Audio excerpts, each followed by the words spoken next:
Well, Pete's always a very hard act to follow.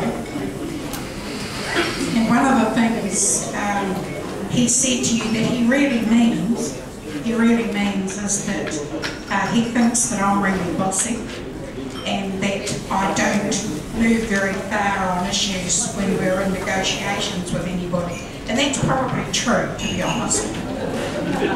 It's very true. I'm not very easily moved. But Pete's covered a lot of things in general tonight, but in Parliament the main focus of our work is putting a Maori perspective onto every single piece of legislation that passes through the House. And in that way we're able to show the House that there is more than one view that resides within the place. It is the first time ever in the history of this country that in fact every single piece of legislation has been spoken on from a Maori perspective, and I think that that's probably been one of the biggest contributions that we have actually made within the House, because it's actually quite difficult for a small party to speak on every piece of legislation.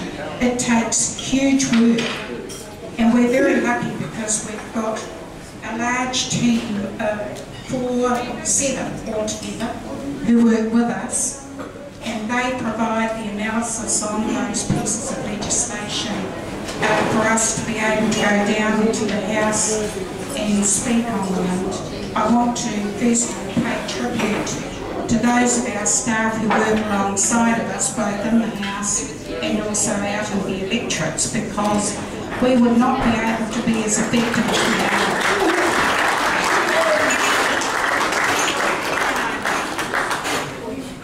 So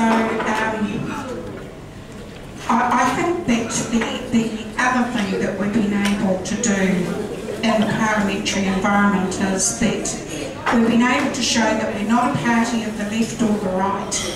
We're a party that is based on kaupapa and tikanga, and that's what guides every single decision that we make. And that makes it difficult for the media and also for others to kind of tie us down into one little group.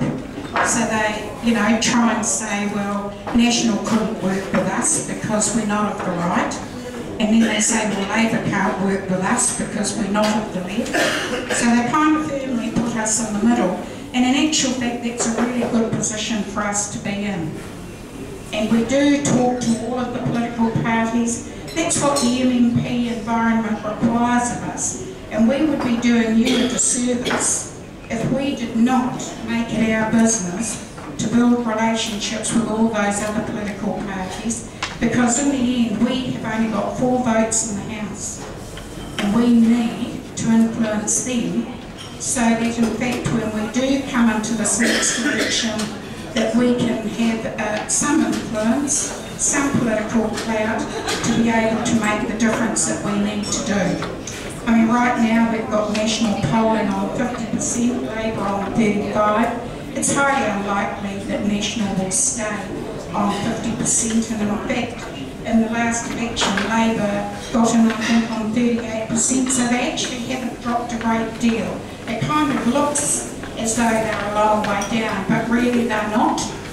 So they're still really holding on to their vote. And what we've got is what they call swinging voters, people who earn between $40,000 and $80,000 who are going to be the ones to make the difference. And they're only going to make a difference if our people don't register and don't get out there and vote.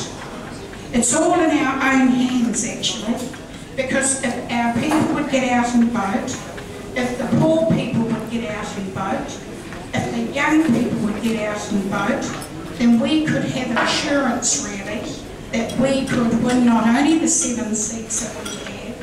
If you're 2 ticks to the Maori Party, we could have as many as 12.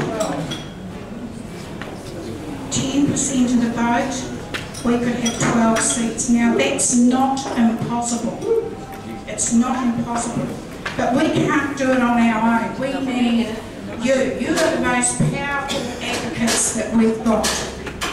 You're the ones who in fact have far more influence than what Pete or I or Turia or Hone will ever have in your communities, because you are the people who your communities know best. And frankly, you know, the politicians aren't always the most trusted and respected people in their communities, because communities have experienced for a long time that when people get into Parliament, they forget the very people who put them there.